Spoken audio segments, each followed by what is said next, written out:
Mardi elamu bisika bozi occasion kolanda quel boule mag ngai esengo ya koyeba ke boza ebele ya kolanda biso partout na monde entier kimia eumela na mabota na bino.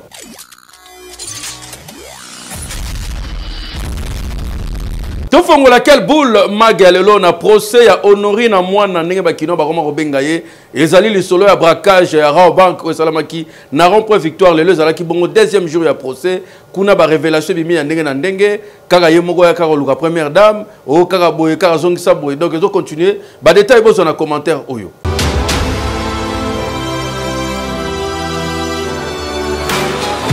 Procès ya maman na biso Honorine ezo continuer. Oyo alongwa na congolaise akoma na nationalité msusu ya bapaya. Bondi melangake procès oyo lelo tribunal militaire lobby mama yo sali makambo ya somo na banki ya batu Rao Bank. Yebisa biso nini nde etindaki yo kolongwa lumani cho ya awa. Mama Honorine atali gauche atali droite lobby tente na kufa boyete na mwana mwasi fona sopa. Na munoko na lobby ya liboso azaki mpiaka. Abi pe Benalman mikolo msala malonge zate nakita Kinshasa nakuta na fondation mama Denise Nyakiro Tshisekedi fondation ya première dame po na yoka ya sungaka mama Honorine ya kata kitipe na Kinshasa tina kati aéroport njile wa balaki se fondation akekuna koko babise non moeto yambayo ezate po ozana rendez-vous te alobi tiens ngana bana na ngakuna na kasi na ya apo basunga ngai lokwa shwe zate na sa mambeleka na poto bien munduki na jouer aya na ngotendedede abrake bat loko la pe bakino bazalaka éveillé balandeli ti ba comprendre que saki na mamba lukuta nyonso bandaki nde wana na munoko na bakisi azaki na nyongo ya $20,000 fa futa kuna akozwa wapi po futa yoka communication na mardi papa bureau mama Denise Nyakiro la baboya kokot saman le mercredi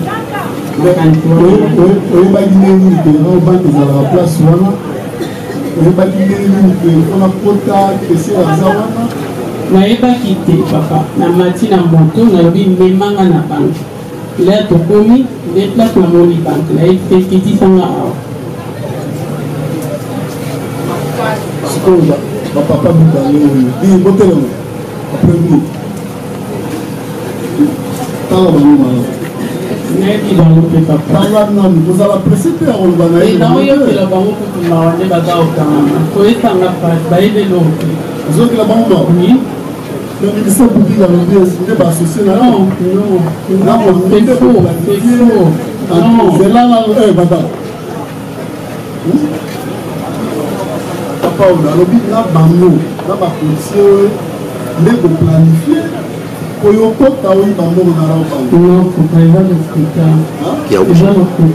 la série ministère public mbala ya liboso bona bango ezalaki namoni bango kala bakanga bango ti mama Honorine azo samba boye ba avocat ya Allemagne baza déjà wana po boyebi ke bango balandelaka bato na bango na niveau ko sakana te mais toli ya pete ata nzala ngwe kangi yo ti na mkokoli okoki jamais kozwa likanisi yakende ko braquer po devant justice balimbisaka te ako pardonner pete mais to sepeli kaka na balman po bazali trop attaché na citoyenne na bango oyo elakisa pe epa bakonzi ya mboka po tomona bakongolais misusu bakufa babetama na bamboka bapaya kota ba Inde kuna so tuni bango justice siko bakipara metala baninga ekeyo Le 30 octobre ndezali mokolo maman na biso adjudant et Babi fallait abala mais malheureusement se retrouver na kati ya procès oyo bazali kosambisa ye boyebi ke armée zalaka na ba règle nango yazali FRDC mais en même temps comme TikTokers ba photo na arna ba teni ya mosala na ye passe pe mababozo ba détail awa.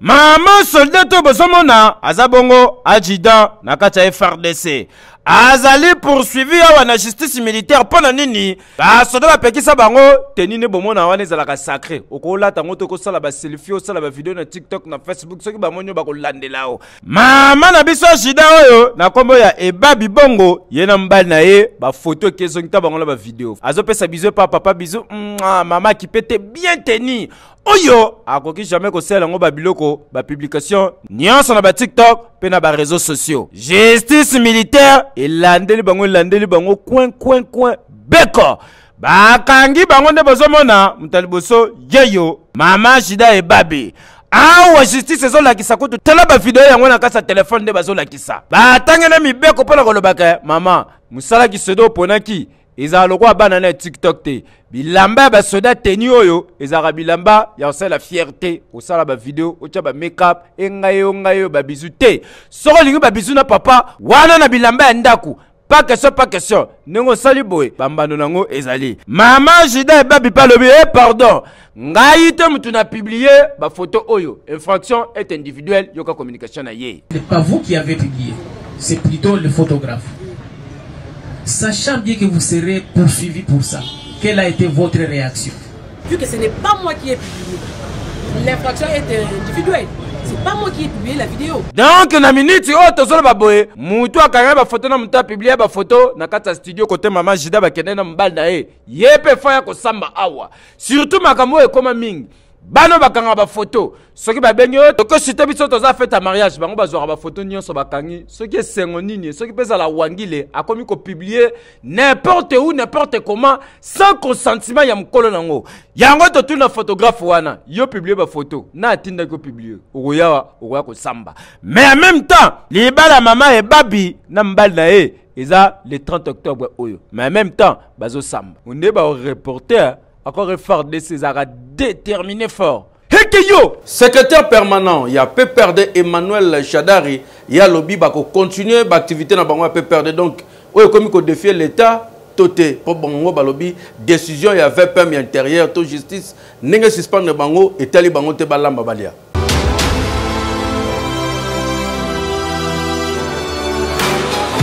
PPRD ya Joseph Kabila basangana likita pona koyebisa Jacquemaine Chabani na arrêté na ozwaki ke activité nyonso ya PPRD si la balobi lambalia etalio bango bako continuer ti na tipo décision obozwi pona bandeko PPRD balobi eza illégal yango PPRD ngamoni no bamemi lisuma nini olikamuke kata ba activité yoka Emmanuel Chadari yemoko awa ninga communiquer na micro ya quel boule mag. Nous pensons que le pouvoir actuel a perdu le pédale. Le pouvoir actuel, il est perdu. Parce que le pouvoir actuel va de l'illégalité en illégalité. Aucune procédure n'est respectée dans tout ce qu'ils font. Étant donné que tout ne respecte pas les prescrits, et comme le pouvoir est aux abois, cette suspension, la deuxième, illégale, et on ne connaît même pas l'arrêté, on n'a pas vu l'arrêté, si elle existe, je dis bien si elle existe, la suspension là, cette suspension n'engage pas le PPRD. Cette suspension ne concerne pas le PPRD. Ça doit être mis dans le domaine de fake news. Sinon, la dictature de Tshisekedi est au comble. Et personne ne peut plus croire à ces décisions-là d'acharnement contre le PPRD qui, je pense, il fait peur aujourd'hui face comme force politique. Mais ils ont dit que le PPRD n'existait plus. Mais alors, on suspend quoi? Le PPRD n'existe plus. C'est ce qu'il raconte. Mais maintenant, on suspend quoi? Nous disons que nos activités continuent dans le strict respect des lois de la République et de la Constitution. Le reste, c'est de la provocation. Tozo tela pe tozo zimele po makambo toyebinde sukaka hekeyo. Question polémique il y a ba confrère ya Top Congo batuni ancien ministre pe politicien José Makila nani pe pays ni ezali ko agresser RDC incapable à répondre na question na population pe bande ko bele ba kamon.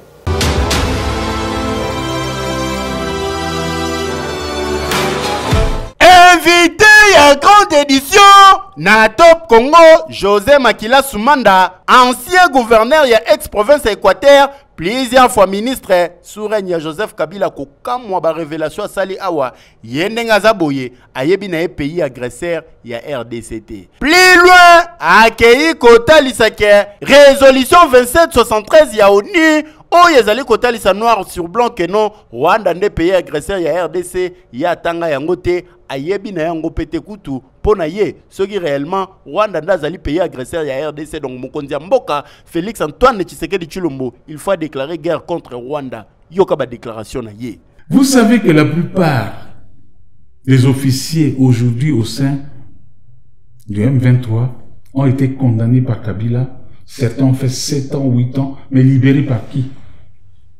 Par Félix Tshisekedi.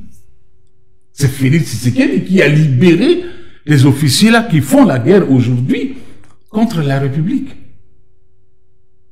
Alors vous allez dire que la personne qui est incapable de convoquer les deux chambres et de déclarer la guerre contre le Rwanda, et il a dit sur votre plateau, c'est pas moi. À partir du moment où il ne convoque pas les deux chambres, pourquoi vous voulez que moi je me mette à sa place pour commencer à condamner aveuglément pendant que je n'ai pas... Est-ce que j'ai les instruments de l'État pour savoir qui nous agresse? C'est facile de jeter l'opprobre sur l'autre. Je voudrais vraiment que vous posiez cette question à M. Félix Tshisekedi. Quand nous étions dans l'opposition, avec lui, Sami Badibanga, l'ancien Premier ministre, M. Bissimois, il n'est pas encore mort, ne nous avait pas envoyé l'invitation pour qu'on puisse les rejoindre, nous de l'opposition politique, à Kampala, d'être à leur côté en face du gouvernement. Nous étions invités par M. Bissimois qui n'est pas encore mort. Il faut que les Congolais le savent. Il faut que les Congolais... Nous avons un dénominateur commun qui s'appelle l'opposition. Mais il y a l'opposition armée et l'opposition non armée. Comment jugez-vous, c'était la question, elle est claire, oui. J'ai dit qu'on a peu de temps, vous avez promis d'être bref, oui. Ce que Corneille en a fait.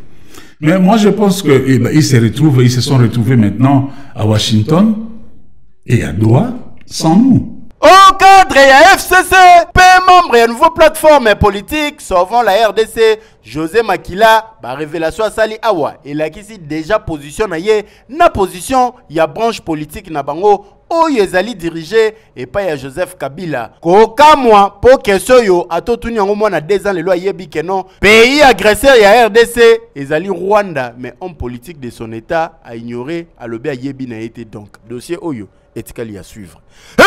Keyo. Maman Denise Nyakero Tshisekedi a bêti le solo pourquoi a décidé d'investir en éducation Yabana Congo.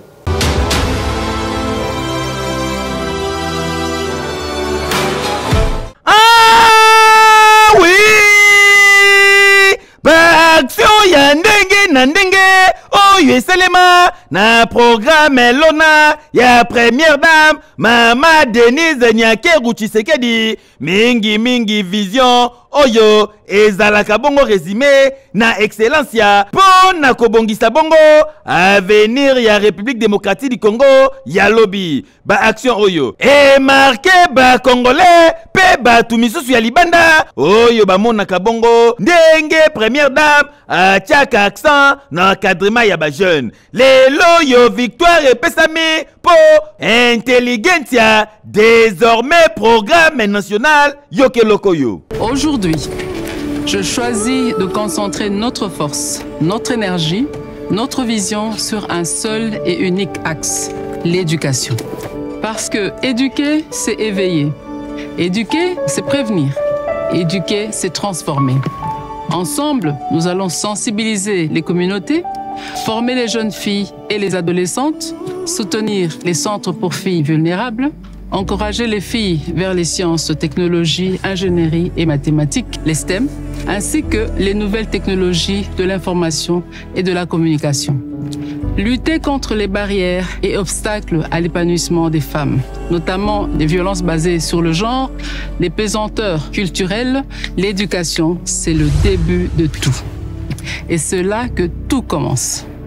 À vous, jeunes élèves de notre cher et beau pays, la République démocratique du Congo, j'ai une grande nouvelle à vous annoncer. Le gouvernement a accédé à notre plaidoyer. Oui, vous avez bien entendu. Excellencia devient un programme national. Le gouvernement a dit oui à l'excellence, oui à vos efforts, oui à votre avenir. Cette victoire, c'est la vôtre. Merci à vous, élèves, pour vos efforts. Merci à vous, parents, pour vos sacrifices. Merci à vous, peuple congolais, pour votre mobilisation. Et merci à son Excellence, Monsieur le Président de la République, pour avoir placé l'humain au cœur de son action. L'avenir du Congo s'écrit à l'encre de l'éducation, avec beaucoup de courage. Ekei! Beta winner na 500 fois ya pamba.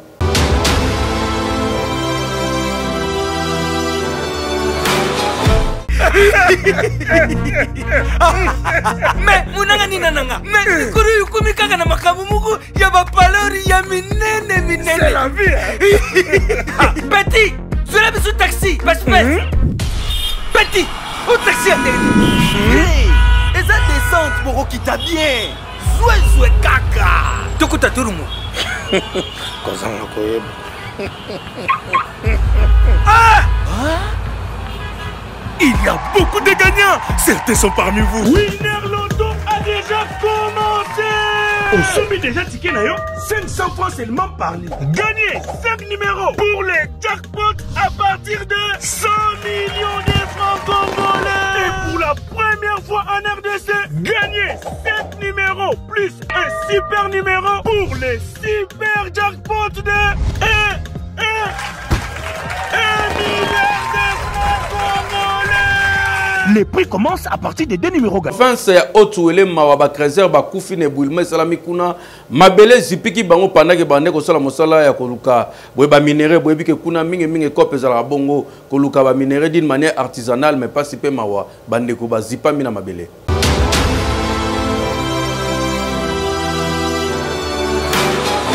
Et salemi na province ya Haut-Ouele, précisément na territoire ya Watia, et sika wapi population ya coin oyo, bakuti bato bozali komona bakotaka na se ya mabele pona koluka or. Kop na bango basalaka awa butu nde yango yo. Ndenge kaka bamesana kosala alors que na zone oyo déjà ba instruction epesama bapekisaki déjà que bakoki kosala musala na bango awa lisusu te. Zone eza mabe selon ndenge basignalaki bango. Nzoka nde ezalaki jour na bango ya suka bakota kaka boye pona kosala musala mabele ebukani emeli bango ezipi bango kaka ndenge bozali komona bazobimisa bango na se ya mabele moko sima muninga sima nango basukoli bango pona bakende kokunda bango pasi na mawa tala ndenge basalaka cérémonie na bango ya funérailles.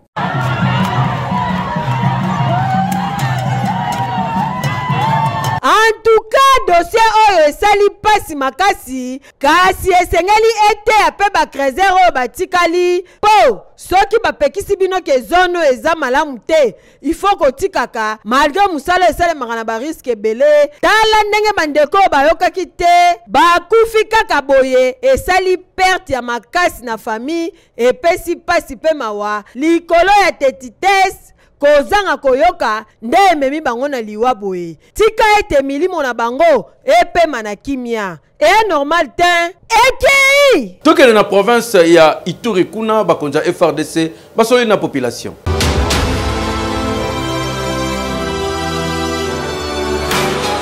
Sur ordre, il y a gouverneur militaire, il y a province, il y a Ituri, le lieutenant général Luboya Kasha Majoni, des commandants ya secteur opérationnel ya Ituri, a kitaki na zone opération awa na ba élément ya FRDC. Ndimelanga iki malgré ba difficulté bakutanaki na yango awa ya nzela kaka ndenge bozali komona me ba persaki koko mati na suka awa pona kosala mission na bango na ndenge sengeli na kokoma na bango awa komanda ya secteur opérationnel ya Ituri a solola kina ba jeune ya village Saliboko awa pe babetaki lisolo na o etali eta ya nzela o ezomema de Saliboko kokoma ti na masumboko awa kote ya axe o ezali komema na ba troupe oyo bazali engagé awa pona ko défendre territoire pe komene ba opération ezali en cours awa nyoso elekanaki kitoko yo wapi malgré ta ya nzela. Hey, Keyo! Oui! Boko imaginer te tokuti awa na Kasai trop que ça les makabande ko bana mbongo te mais faut ba nikisa fufu. Faut pesa mponda po onikisa fufu eza nini bozo ba détail na reportage oyo.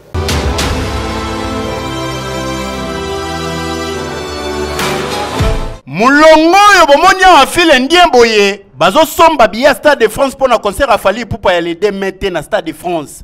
Toza la province à Kasai occidental territoire à Kazumba, village au Kombonango, Mwanza Lomba. Awa ndenge bomoni population bo bango nyonso basalela la machine à fufu moko yango yo. Bango nyonso bayaka konikisa awa. Mais ko kanisa te awa po nikisa il faut zana 100 francs, faut zana 200 to 500 t.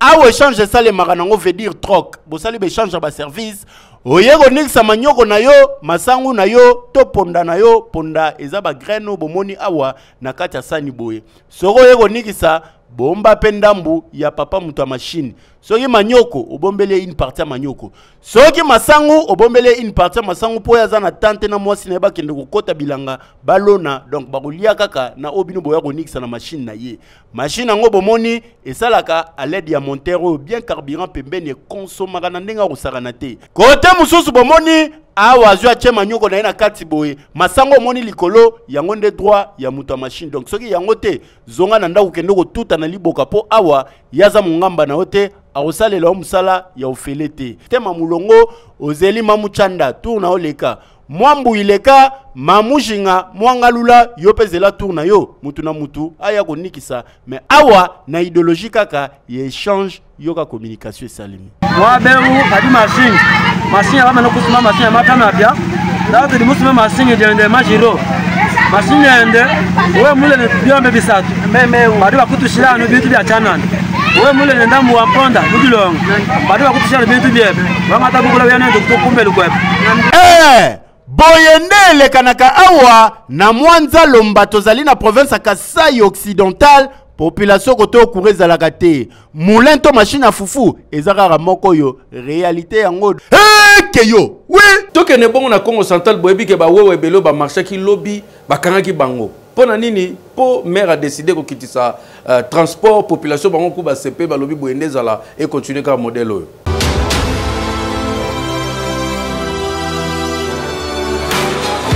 Tout le qui qui bino désordre et salamaki na mata du pot, mais c'est le maire à l'obaki. Transport ya bana moto na misusu il faut quitter po bana moto bazo lia fort population zo mona passe dans ta course am kele kete fourmi bon faut ba maïchara la prix ya ngo ya lobaki désormais faut transport et comme 500 francs bana moto ba tomboka ki ba tumaki na ba pina na nzela la police na gouvernement provincial ya Congo central ba landeli lia ko tala bango nyonso e wow ba kangi bango a meke mais bon nimelanga ki na décision o population sepeli nango makasi na niveau ko sakana te.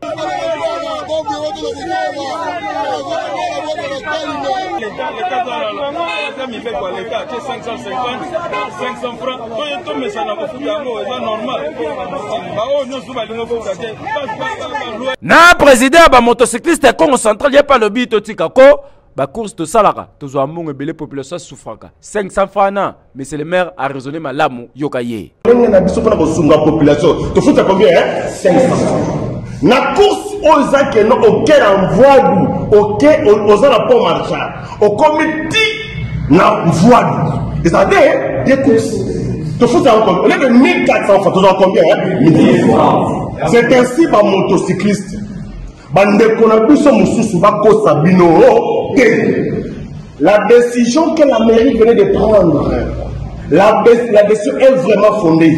Nous, en réalité, on ne veut même pas se démerder par rapport à ça. Non, on ne veut même pas se démerder. C'est depuis longtemps. Boyete, ceux qui vont continuer à décision pour un avancement à Moka sur l'Andeli. Naba na moto, on peut pas commencer à bongo. Attends, le transport quitte. Je suis allé comme un embouteillage. Oh, victoire 5000. Ok, yo moko. Yo! Marché de la liberté passerelle où permet à la population pour éviter les dangers. Mais la population va continuer à faire les colos, il y a macadam, n'engwana ba risque n'engana n'enge, kuna na les colos passerelle comme na wenze. La police a dit pour bengana bango.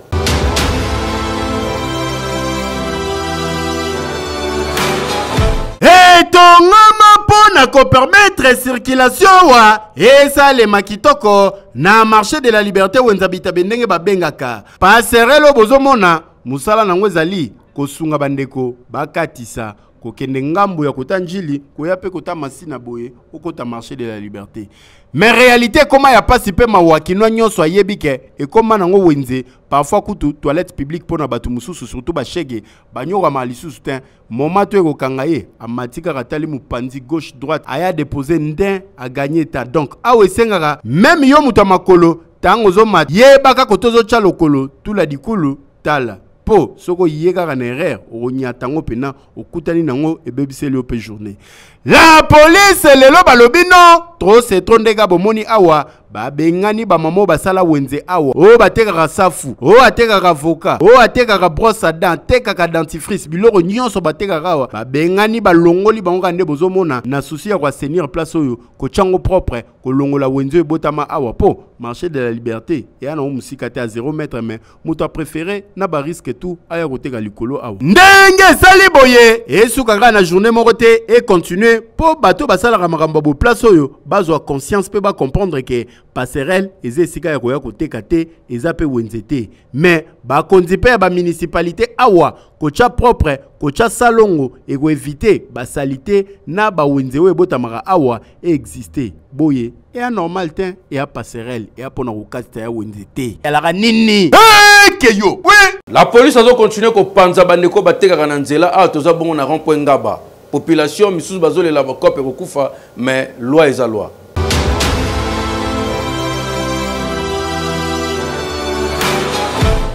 Toza na rond-point Ngaba la police a emi oyo ekumba makaipa ya Major Matadi bazo sala musala ya kobengana ba mama nyonso batekaka na balabala ndenge kaka mokonza vila lobaki balabala eza wenzete nde yango omoni la police ekiti sur terrain bazo panza bazo buka surtout kutu ba mesa soko tali bien oyo ba dendo na bato ba terrasse oyo ba benda ba payote na bango ti na balabala kubuka nyonso kotumba kaka ndenge bozali komona awa kutu ba mama batekaka pondu awa botala bino moko ndenge bakomisa balabala fulu nyonso etondi awa ezaka ya ba mama a pondu tango bamoni Major Matadi babandi ko supplier ye bakangisa ta biloko po atumba yango te po deja ba avertisaki bango po na kolongwa na balabala bino moko boyebi bakino ndenge bazalaka il faut bamona na misu